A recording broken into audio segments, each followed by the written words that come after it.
जाकर स्त्री से कहा, सहना आया है, लाओ, जो रुपए रखे हैं उसे दे दूं, किसी तरह गला तो छूटे। मुन्नी झाड़ू लगा रही थी, पीछे फिरकर बोली, 3 ही रुपए हैं, दे दोगे तो कमल कहाँ से आवेगा। माँ पूस की रात हार में कैसे कटेगी, उससे कह दो फसल पर दे देंगे। अभी नहीं। हल्कू एक क्षण अनिश्चित दशा में खड़ा रहा। पूस सिर पर आ गया, कंबल के बिना हार में रात को वह किसी तरह सो नहीं सकता। मगर सहना मानेगा नहीं, घुड़कियां जमावेगा, गालियां देगा। बला से जाड़ों में मरेंगे, बला तो सिर से टल जाएगी। ये सोचता हुआ वह अपना भारी भरकम डील लिए हुए, जो उसके नाम को झूठ सिद्ध करता था, स्त्री के समीप आ गया और खुशामद करके बोला, दे दे, गला तो छूटे। कमल के लिए कोई दूसरा उपाय सोचूंगा। मुन्नी उसके पास से दूर हट गई और औंखें तरेरती हुई बोली, कर चुके दूसरा उपाय। जरा सुनूं तो कौन सा उपाय करोगे। कोई खैरात दे देगा कमल, न जान कितनी बाकी है, जो किसी तरह चुकने ही नहीं आती। मैं कहती हूँ, तुम क्यों नहीं खेती छोड़ देते, मर मर काम करो, उपज हो तो बाकी दे दो, चलो छुट्टी हुई। बाकी चुकाने के लिए ही तो हमारा जन्म हुआ है, पेट के लिए मजूरी करो, ऐसी खेती से बाज आए। मैं रुपये न दूंगी, न दूंगी। हल्कू उदास होकर बोला, तो क्या गाली खाऊं। मुन्नी ने तड़प कर कहा, गाली क्यों देगा, क्या उसका राज है। मगर यह कहने के साथ ही उसकी तनी हुई भौहें लीली पड़ गई।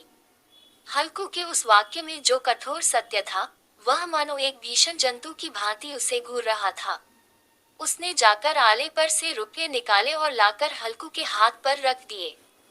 फिर बोली, तुम छोड़ दो अब की से खेती, मजूरी में सुख से एक रोटी तो खाने को मिलेगी, किसी की धौंस तो न रहेगी।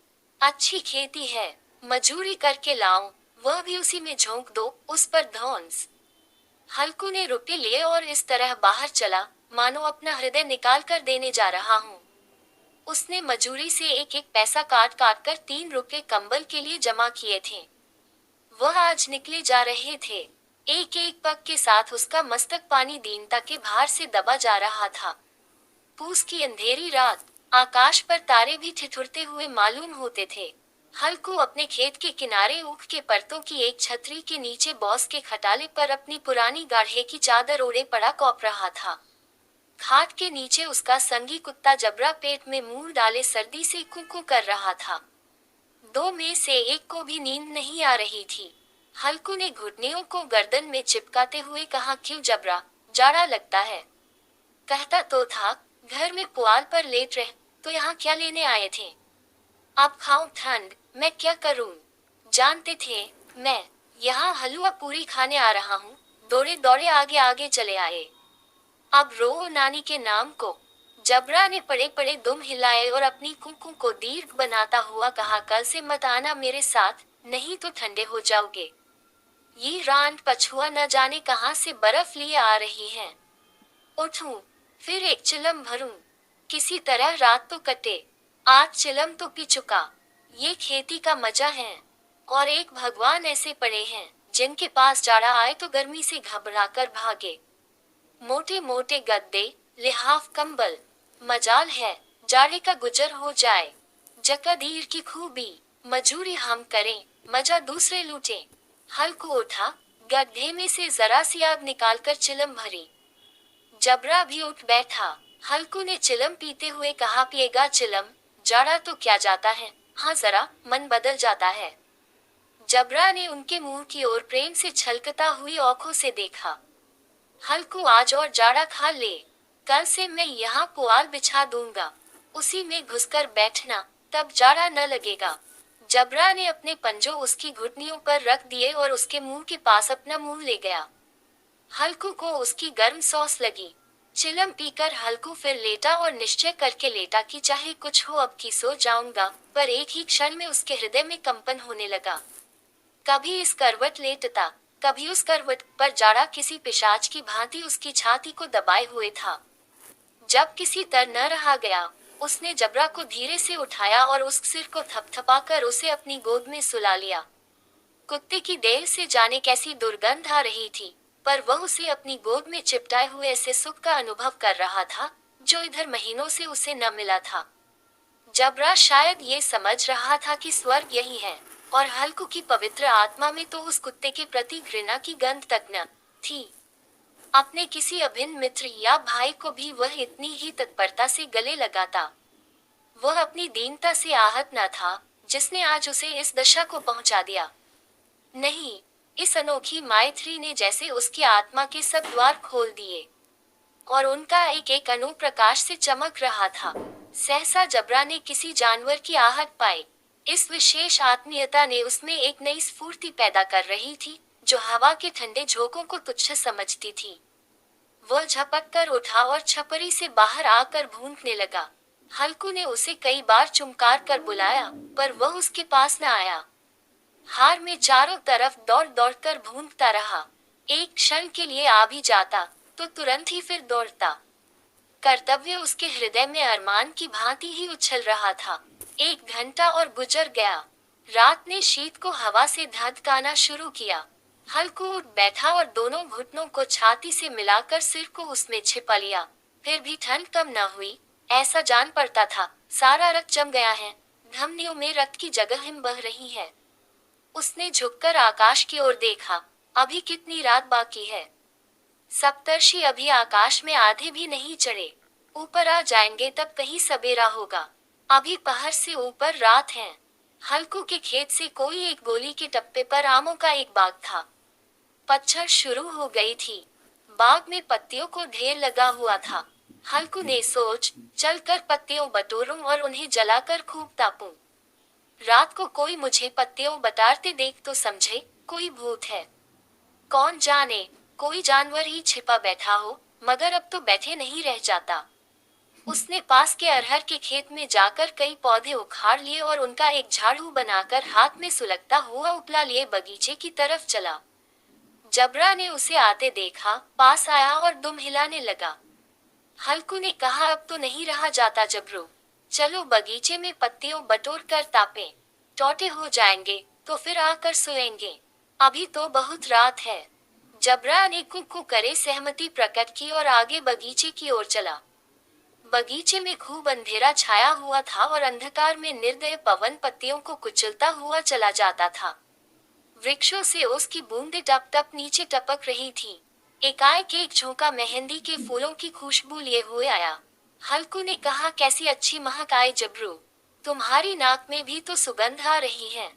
जबरा को कहीं जमीन पर एक हडडी पड़ी मिल गई थी। उसे चिंचोड़ रहा था। हल्कू ने आग जमीन पर रख दी और पत्तियों बठारने लगा। जरा देर में पत्तियों का ढेर लग गया था। हाथ ठिठुरे जाते थे, नंगे पांव गले जाते थे, और वह पत्तियों का पहाड़ खड़ा कर रहा था। इसी अलाव में वह ठंड को जलाकर भस्म कर देगा। थोड़ी देर में अलावा जल उठा। उसकी लौ ऊपर वाले वृक्ष की पत्तियों को छू छू कर भागने लगी। उस अस्थिर प्रकाश में बगीचे के विशाल वृक्ष ऐसे मालूम होते थे मानो उस अथाह अंधकार को अपने सिरों पर संभाले हुए हों। अंधकार के उस अनंत सागर में ये प्रकाश एक नौक के समान हिलता मचलता हुआ जान पड़ता था। हल्कू अलाव के सामने बैठा आग ताप रहा था। एक क्षण में उसने दोहर उतारकर बगल में दबा ली, दोनों पांव फैला दिए, मानो ठंड को ललकार रहा हो, तेरे जी में आए सोकर। ठंड की असीम शक्ति पर विजय पाकर वह विजय गर्व को हृदय में छिपा न सकता था। उसने जबरा से कहा, क्यों जब्बर, अब ठंड नहीं लग रही है। जब्बर ने कुकू करके मानो कहा, अब क्या ठंड लगती ही रहेगी। पहले से यह उपाय न सूझा, नहीं इतनी ठंड क्यों खाते। जब्बर ने पूंछ हिलाई, अच्छा आओ, इस अलाव को कूदकर पार करें, देखें कौन निकल जाता है। अगर जल गए बचा तो मैं दवा न करूंगा। जब्बर ने उस अग्नि राशि की ओर कातर नेत्रों से देखा। मुन्नी से कल न कह देना, नहीं लड़ाई करेगी। ये कहता हुआ वह उछला और उस अलाव के ऊपर से साफ निकल गया। पैरों में जरा लपट लगी, पर वह कोई बात न थी। जबरा आग के गिर्द घूमकर उसके पास आ खड़ा हुआ। हल्कू ने कहा, चलो चलो, इसकी सही नहीं, ऊपर से कूद कर आओ। वह फिर कूदा और अलाव के इस पार आ गया। पत्तियां जल चुकी थीं। बगीचे में फिर अंधेरा छा गया था। राख के नीचे कुछ कुछ आग बाकी थी, जो हवा का झोंका आ जाने पर जरा जाग उठती थी, पर एक क्षण में फिर आंखें बंद कर लेती थी। हल्कू ने फिर चादर ओढ़ ली और गर्म राख के पास बैठा हुआ एक गीत गुनगुनाने लगा। उसके बदन में गर्मी आ गई थी, पर ज्यों-ज्यों शीत बढ़ती जाती थी, उसे आलस से दबाए लेता था। जबरा जोर से भूंदकर खेत की ओर भागा। हल्कू को ऐसा मालूम हुआ कि जानवरों का एक झुंड खेत में आया है। शायद नीलगायों का झुंड था। उनके कूदने दौड़ने की आवाजें साफ कान में आ रही थी। फिर ऐसा मालूम हुआ कि खेत में चर रही है। उनके चबाने की आवाज चर-चर सुनाई देने लगी। उसने दिल में कहा, नहीं, जबरा के होते कोई जानवर खेत में नहीं आ सकता। नोच ही डाले, मुझे भ्रम हो रहा है। कहाँ, अब तो कुछ नहीं सुनाई देता। मुझे भी कैसा धोखा हुआ। उसने जोर से आवाज लगाई, जबरा, जबरा। रा भूनता रहा, उसके पास न आया। फिर खेत के चरे जाने की आहट मिली। अब वह अपने को धोखा न दे सका। उसे अपनी जगह से हिलना जहर लग रहा था। कैसा ददाया हुआ बैठा था।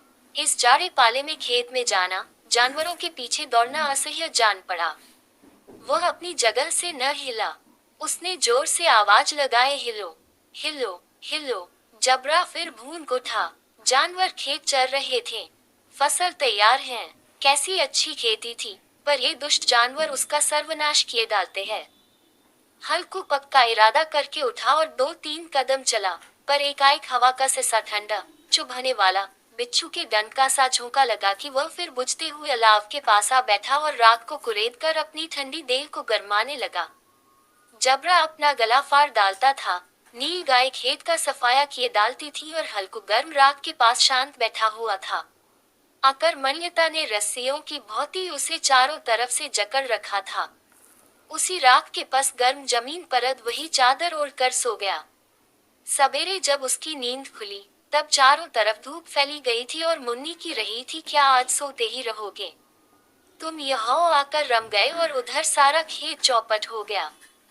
हल्कू न उठकर कहा, क्या तू खेत से होकर आ रही है? मुन्नी बोली, हाँ, सारे खेत का सत्यानाश हो गया। भला ऐसा भी कोई सोता है? तुम्हारे यहाँ मनरैया डालने से क्या हुआ? हल्कू ने बहाना किया, मैं मरते मरते बचा, तुझे अपने खेत की पड़ी है। पेट में ऐसा दर्द हुआ कि मैं नहीं जानता हूँ। दोनों फिर खेत के डांट पर आए। देखा सारा खेत रौदा पड़ा हुआ है और जबरा मरैया के नीचे चित लेटा है, मानो प्राण ही न हो। दोनों खेत की दशा देख रहे थे। मुन्नी के मुख पर उदासी छाई थी, पर हल्कू प्रसन्न था। मुन्नी ने चिंतित होकर कहा, अब मजूरी करके मालगुजारी भरनी पड़ेगी। हल्कू ने प्रसन्न मुख से कहा, रात को ठंड में यहाँ सोना तो न पड़ेगा।